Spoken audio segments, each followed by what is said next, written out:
You're listening to UCW Radio. In your face. What we got here is a failure to communicate. Oh, have I got your attention now? Greed, for lack of a better word, is good. You know what I mean? Money to be made in a place like this. Money never sleeps, pal. You're crazy. Don't run when you lose. Don't whine when it hurts. You know what it takes to sell real estate? It takes brass. I've fallen, and I can't get up! All right, welcome to Money Never Sleeps. This is the show where we talk about anything and everything that impacts the flow of money from around the corner to around the world. I've been speaking, and before I even get into anything, I want to thank you for joining us. We try to make this as informative and as entertaining as we can make it. But anyway, I've been speaking a lot about technology, different types of technology, and what the impact is going to be later on. You know, the technology itself, especially now, during this pandemic phase, is becoming more prevalent. It's more, you're gonna you this digital. How can I put this? This digital economy that we're in, right? This is only the beginning. It's going to continue to thrive. It's been thriving. Okay, you have smart cities that'll start popping up. You have the Internet of Things is not. I mean, the future of it is not for some people. It's for all people. Technology is for the better of mankind. It's for all people. More municipalities are beginning to embrace the idea of smart cities, and I'm going to go into that in a little while. It's a progression, and it's going to evolve just like anything else. Just like your cars evolve from the horse and buggy to vehicles, and now you have EVs coming out to VCRs. Which what is a VCR now, right? You go from a VCR to different iterations of it to now everything just is on Netflix or it just fits on a little thumb drive. The evolution of things continues, and there will be an abundance of opportunity on both the public and private sector to take advantage of this. There are a lot of public companies that are involved in this space, for long-term investing, for trading purposes. Yeah, they're there, and they'll continue to add value. I feel that the extreme value is when you get involved in these companies when they're on a private level. The valuations aren't as high. You have a better entry point, and the profit or the growth prospect is a lot greater in some cases. It's interesting how everything that's going on now is bringing a lot of things to light. Okay, right now more than I've seen in a long time. Okay, you have SPACs. All right, you have special purpose acquisition companies that are coming to light more so now than ever.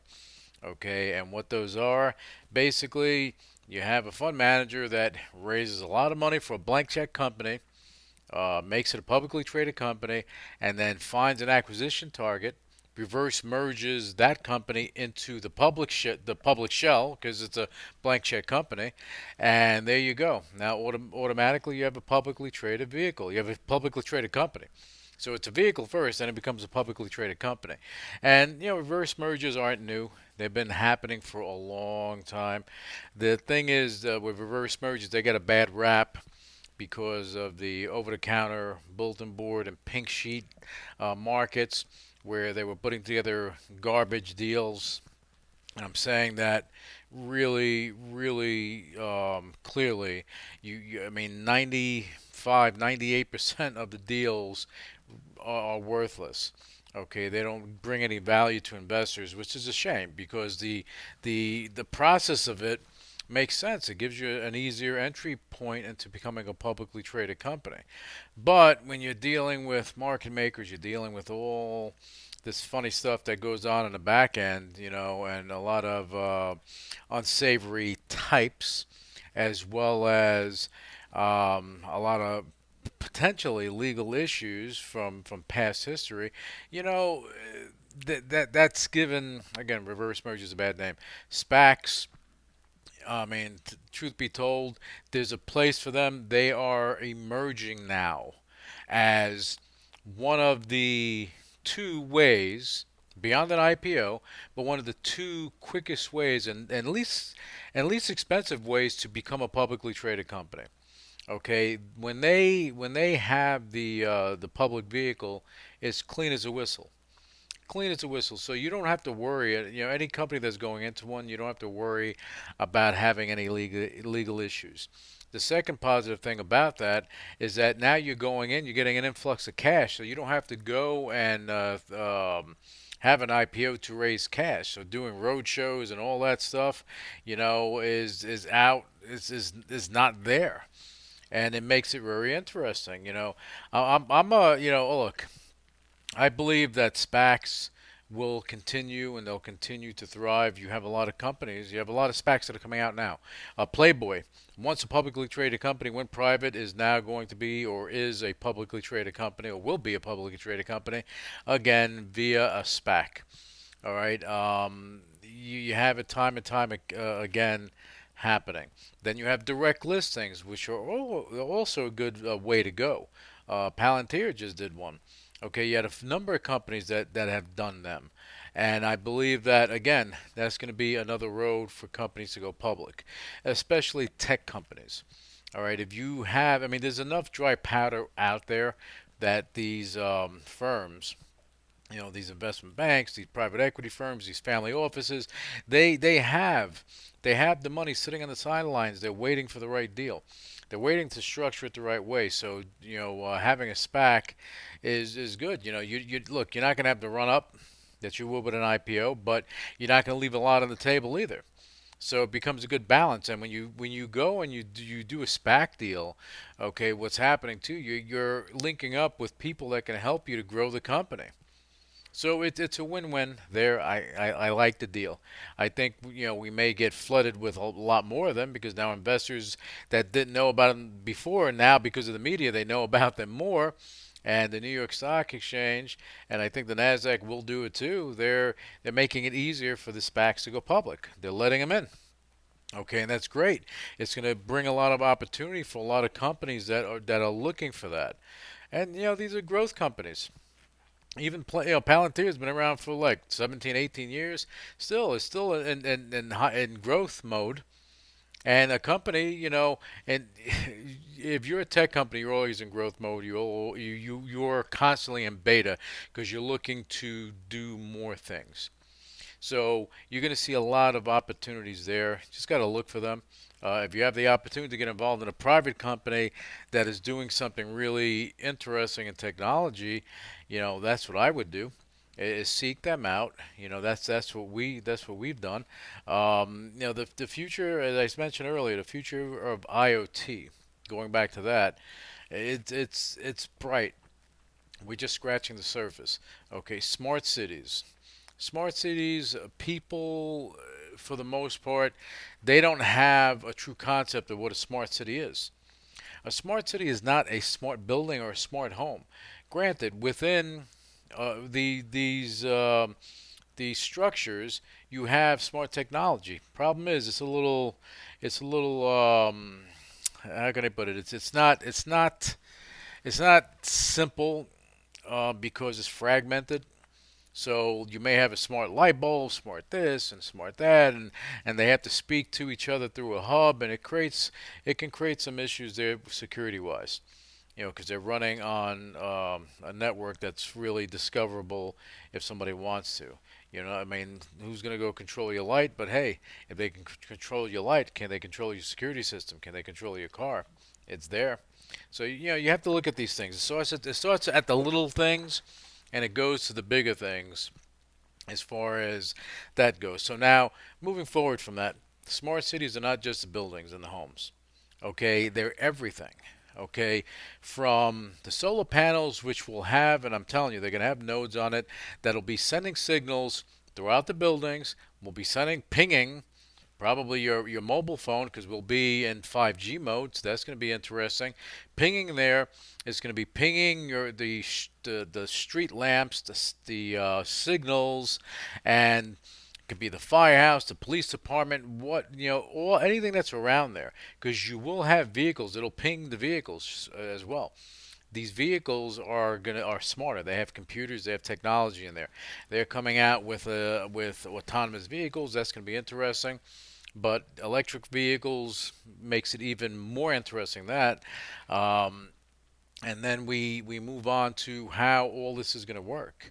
Okay, I know that in certain areas, and I just found out today, and I didn't know about this until today, but I believe that there's a consortium, and I think General Motors is a part of it. Don't quote me. I think, or Ford, one of the two.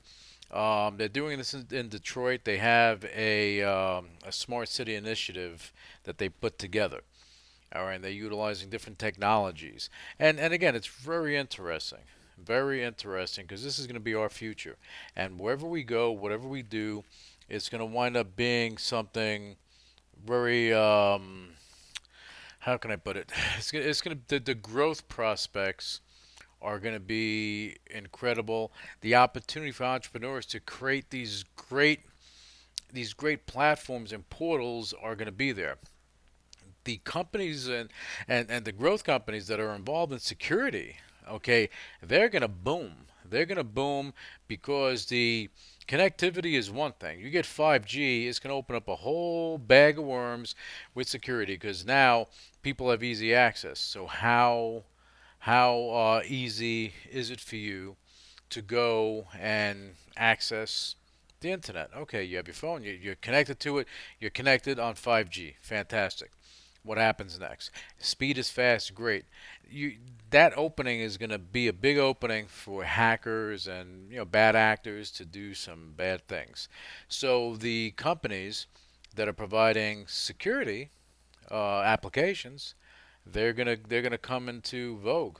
I was speaking with someone today. They're associated with Deutsche Telekom, and they said that what they're doing, they're putting their security systems within the chip, within the microchip in the phone. So they're providing a security level there, which is good.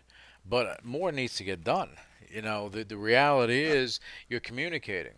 So it becomes an issue when you're on social media, you're sending emails, so on and so forth. Things can't go the wrong way. And I know there's some smart people creating some platforms that are going to help combat that. So, and one thing that I want to add on to that about communication. A lot of people, they go and they're utilizing WhatsApp, WeChat, and things like that. And that's all well and good. You're connecting, and you're keeping connected. Facebook, they own WhatsApp, they own Instagram, they own Facebook, of course, all the messenger systems, and at some point in time, they're going to integrate all of them together. Okay, so your decrypted or your encryption technology in WhatsApp, I don't know how that's going to interact with what you have on Facebook Messenger or what you have on Instagram. Okay, it becomes something that, who knows what's going to happen there. That scares me a little bit, because now your information can be seen by others. I'm a big believer of peer-to-peer. All right, if I'm sending someone a message, I'm sending that person a message, not to anyone in the world that can see it. So the encryption process and the decryption process on a peer-to-peer basis is crucial. And I think we're going to see more of that, but I don't think we're going to see more of that from the big companies. It doesn't benefit them. What benefit is it to them to have that? They can't monetize it. They can't make money off of it. If they can't monetize it, how does it make sense to them? So we'll see what happens there. I was talking about impact investing. Technology companies, they can have the greatest impact. Okay, you have, and a lot of pressure is put on the manufacturing companies to have the great impact on cities. GM, you're gonna have the great impact in Detroit. You're gonna have the great impact in Nashville. You're gonna have the greatest impact here or there. Okay, and great, you create jobs, but even in manufacturing, that's changing. You know, Barra with GM, she understands that, and that's why they're switching. They're looking to go EV with their trucks. That's why they made the deal with Nikola, even though Nikola, half of what he said was BS. But at the end of the day, they have the technology. They just need to figure out how to implement it, and I think they'll do it. And GM right now owns about 11, 12% of that company. And again, Nikola was a SPAC deal, so they got fully funded for whatever they needed to do. So now it's time to deliver. And that's the key thing when companies are rolling into a SPAC. They have to be able to deliver. And the way you deliver, you don't come in with a concept, you come in with things rolling. And that's why I say private companies that have things going on become very interesting, especially if they're in hyper growth mode. If you're able to, latch yourself onto that, by all means do so. But impact investing, technology. Technology companies can do a lot for the inner cities. You hear a lot about ESG, okay, environmental, social, and governance, okay, how that's being integrated into companies. The reality is that as good as nice as that sounds, they have not found too many ways to monetize. See, you can be the good guy and do good things, okay, and that's fantastic. We want that. But, to sustain that, you have to have performance. So, how do you sustain that if you don't have the performance behind it? You're not making money. Where's the money coming from? It's coming from Pluto. It's just, it needs to, you need to have monetization of what you have, and then you do the good guy stuff. Tech companies, you can go and create programs in inner cities, okay, have more women involved in these programs, start building them up. You can have incubators, you can have accelerator programs and technology. Take them under your wing. You have some really smart people that live in areas where they don't have access to the opportunity. Okay, and I think that this is important to do. And if companies are doing that and they're making money from it, don't get mad at them because they need to make money from it in order to keep doing it. If they're doing it out of the goodness of their heart and they're not making a profit so they can continue to do it, I guarantee you're going to be madder or sadder when that program is extinguished. So let's not get crazy with the companies that are making money from these deals. You have to make money in order to keep it going because you're not going to get subsidized fully from the government or anyone else. Unless you have that type of money and you're Warren Buffett, you just want to do that. But even he wouldn't do that without it being sustainable. See, you want to do the good guy stuff, but you want it to be sustainable. You can't sustain it if it doesn't have the ability to bring in revenue. So you gotta think about that. Got to think about that. And so yeah, I think we're going to see a lot of that. Just a little bit about what we're doing. We are pro women in leadership roles. And I'm not talking about women just being VPs, executive VPs, that type of thing. I'm talking about the C-suite, running companies, building and growing. I think that there's a big, especially in technology, there's a big there's a big gap. And that gap needs to be closed. That gap needs to be closed. So, women entrepreneurs that are out there that are involved in technology, this is your time. You're gonna find more help now than before. Okay, it's funny how now with the Black Lives Matter uh, happening, it's just amazing to me that it took that stuff to happen, those horrible things to happen, in order for people to wake up. They should have been woken up a long time ago. Okay, we are everyone believes it's the same. I don't care where you come from, what language you speak, what color you are, what religion you are, we are all the same. We're people. It's the human race, all right? And all this prejudice and all this hate, I mean, it has to stop, all right? I'm focused on capitalism. I'm focused on growth. I'm focused on impact investing.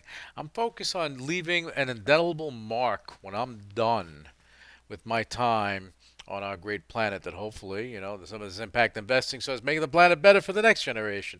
So, you have to do your part to make things as good as you can make them. And at the end of the day, what it comes down to is, as an investor, is seeking out unique situations that are looking to change something. Okay, companies that are just going with the flavor of the month, they're not going to work. Companies that are looking deeper and have ecosystems, they're looking for connectivity and a convergence of sorts. Those are the companies you want to be a part of if you can. And if you are an entrepreneur, if you are in PE and stuff like that, try to, even if you're not even an investor in these companies, try to hook up with them, try to link up with them. Okay, sit on their board, give them advice, give them guidance, help them grow. There's a lot of opportunity. Just got to seek it out, and that's the reality of it. And you have to do that. What we're going to start doing, just to let everyone know, we are going to start doing the video portion of Money Never Sleeps radio. So we're going to be doing that on Vero Hive, and that'll be something that'll be I think it's going to be live. So that's coming down the pike, and that should be interesting. And we're looking to have guests on and stuff like that. So we're looking to make it really interesting for the listeners and viewers of Money Never Sleeps radio. We're trying to bring something of value to the table for all of you. And that's because we appreciate you tuning in. I appreciate each and every one of you that took the time to listen to the show. I hope that it brought something of value to you. That this is what we try to do, is bring something of value. You may look at things as me ranting about one thing or another and that type of situation, but at the end of the day, what I'm looking to do is fill enough information that I can within the time limit of the segment. And all of this stuff correlates to another. Everything that I spoke about on this show, one thing links to another, and so on and so forth. And at the very least, if I made you think a little deeper about things, then I did my job. On that note, again, thank you for tuning in, and I'll be back with you with the next segment of Money Never Sleeps Radio. Initiating shutdown sequence. You're listening to UCW Radio. In your face. What is your major malfunction? So let it be written. So let it be done. Ladies and gentlemen, my mother thanks you, my father thanks you, my sister thanks you, and I thank you. All opinions expressed by Luis Velazquez on the Money Never Sleeps radio show and its website are solely his opinions and do not reflect the opinions of the UCW radio show or their parent company or affiliates, and may have been previously disseminated by him on television, radio, internet, or another medium. You should not treat any opinion expressed by him as a specific inducement to make a particular investment or follow a particular strategy, but only as an expression of his opinion. His opinions are based upon information he considers to be reliable, but neither the UCW radio show nor its affiliates, parent companies, and or subsidiaries warrant its completeness or accuracy, and it should not be relied upon as such. The UCW radio show, Luis Velazquez, its affiliates, parent companies, and or subsidiaries are not under any obligation to update or correct any information provided on the radio show or on the website. His statements and opinions are subject to change without notice. No part of his compensation from the UCW radio show is related to the specific opinions he expresses. Please read the full disclaimer on MoneyNeverSleepsRadio.com.